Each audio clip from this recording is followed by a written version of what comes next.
Bonjour et bienvenue dans Le Fil d'Actu, l'émission qui donne du sens à l'information. Ils nous protègent au quotidien dans des conditions difficiles, parfois au risque de leur propre vie. Pourtant, malgré leur rôle essentiel au fonctionnement de notre pays, ils sont souvent méprisés. Méprisés par les détenus, méprisés par ceux qui rejettent sur eux la responsabilité de la mauvaise gestion des prisons françaises. Méprisés par les politiques qui les voient comme de simples variables d'ajustement. Mais ces derniers jours, les surveillants de prison ont fait entendre leur voix de citoyens pour demander le respect qui leur est dû et le droit de travailler dans des conditions convenables. Le 11 janvier dernier, Christian Gangcharski, membre de l'organisation terroriste Al-Qaïda, détenu à la prison de Vendin-le-Vieil, agressait 3 surveillants à l'arme blanche. Les mesures de sécurité renforcées autour du prisonnier avaient été levées lundi dernier. Une décision irresponsable qui met en danger le personnel pénitentiaire selon les syndicats. Vous mentez, monsieur Bauer. C'est pas la peine de parler quand vous mentez. Arrêtez, on vous écoute plus. Pourquoi le personnel n'est même pas rentré ce matin?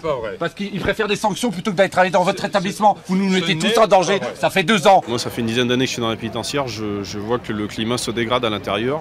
Les agents rentrent de plus en plus la boule au ventre. Le sentiment d'insécurité, il est grandissant aujourd'hui. À l'intérieur des prisons françaises, c'est l'ensemble des prisons où ça devient compliqué de travailler. Le taux de suicide des surveillants pénitentiaires est 31% plus élevé que la moyenne nationale. C'est l'une des crises pénitentiaires les plus importantes depuis 25 ans. Victimes de violences récurrentes, les surveillants réclament le rétablissement de la sécurité républicaine. Un événement qui a mis en évidence le manque de sécurité et de moyens dans les prisons françaises, mais également la légèreté avec laquelle cette question des prisons a été traitée au sommet de l'État ces dernières décennies. Car qu'en est-il aujourd'hui de la situation carcérale française? Le nombre de prisonniers dont un surveillant doit s'occuper est l'un des plus élevés d'Europe. Les prisons ont depuis longtemps épuisé leur capacité à accueillir des détenus et les surveillants doivent souvent ajouter un matelas au sol pour entasser un 3e détenu dans une cellule de 9 mètres carrés. Une quarantaine de maisons d'arrêt ont un taux d'occupation supérieur à 150%. Cette surpopulation engendre en elle-même des tensions, des phénomènes justement de violence entre les détenus et les surveillants, et puis des tensions qui sont le terreau justement d'une forme de radicalisation des esprits au sens large. Dans certaines prisons, ce problème de surpopulation contraint également l'administration à mélanger des populations qui ne devraient pas l'être. Violeurs, terroristes et simples malfrats condamnés pour trafic de cannabis. Enfin, l'insalubrité générale vient compléter ce tableau. Bien sûr, certains pourront dire que la prison n'a pas vocation à être agréable, mais cette situation retombe sur les gardiens et de manière moins immédiate sur l'ensemble de la société. La surpopulation génère des accrochages entre détenus dont les gardiens sont parfois les victimes collatérales, sans compter le stress et la tension permanente. Le manque de personnel et la promiscuité permettent au trafic de se développer au sein même de la prison. L'absence de dispositifs de réinsertion fait exploser le risque de récidive et le fait que les détenus soient livrés à eux-mêmes multiplie le risque d'embrigadement de certains par des extrémistes religieux. On mélange tout le monde et ça c'est pas possible. On voudrait que la radicalisation reste dans un endroit et pas que ça s'épande un peu partout sur tout le reste de la détention. Leur revendication, un établissement dédié pour détenus en lien avec le terrorisme ou à tout le moins de petites structures spécialisées dans des prisons classifiées. Un personnel dûment formé aussi et en nombre. Aujourd'hui, il ne faut pas moins de 4 personnes pour assurer les mouvements d'un seul détenu radicalisé. Un luxe qu'un établissement en sous-effectif chronique ne peut pas se permettre. Depuis le 11 janvier, les surveillants de prison tirent la sonnette d'alarme sur les impasses du système carcéral français avec les moyens à leur disposition. Certains ont décidé de contourner l'interdiction qui leur est faite de se mettre en grève malgré les risques de sanctions.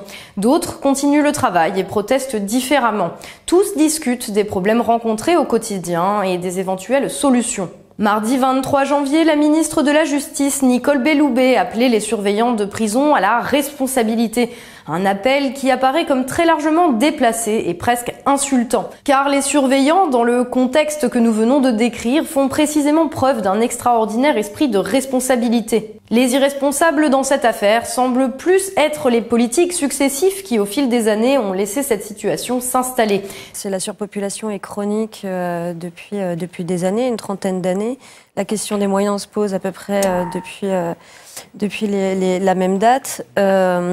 Et du coup, le temps passé en détention, quelles que soient les missions qui évoluent, qu'on confie au personnel pénitentiaire, le temps est toujours aussi vide pour les personnes qui sont incarcérées. Donc c'est du temps vide, mais derrière, c'est la question du sens de cette peine par rapport à d'autres dispositifs qui pourraient être beaucoup plus efficaces et profitables pour les personnes comme pour la société. Donc c'est la question des peines alternatives contre la prison. Annick Henset, de la direction de l'administration pénitentiaire, donc du ministère de la Justice, a réalisé une étude il y a quelques années qui montre que toute chose égale par ailleurs, c'est-à-dire si on prend deux groupes identiques ayant commis la même infraction, ayant les mêmes antécédents, un aménagement de peine réduit la probabilité d'une nouvelle condamnation de 1,5.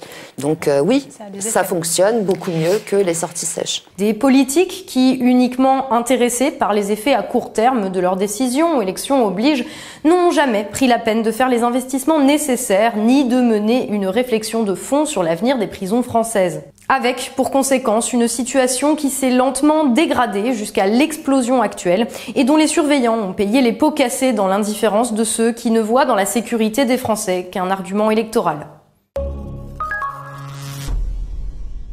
Merci d'avoir été avec nous dans le fil d'actu. N'hésitez pas à partager cette vidéo autour de vous et à soutenir notre travail via notre page Tipeee. On se retrouve très bientôt dans un nouveau numéro du fil d'actu, l'émission qui donne du sens à l'information.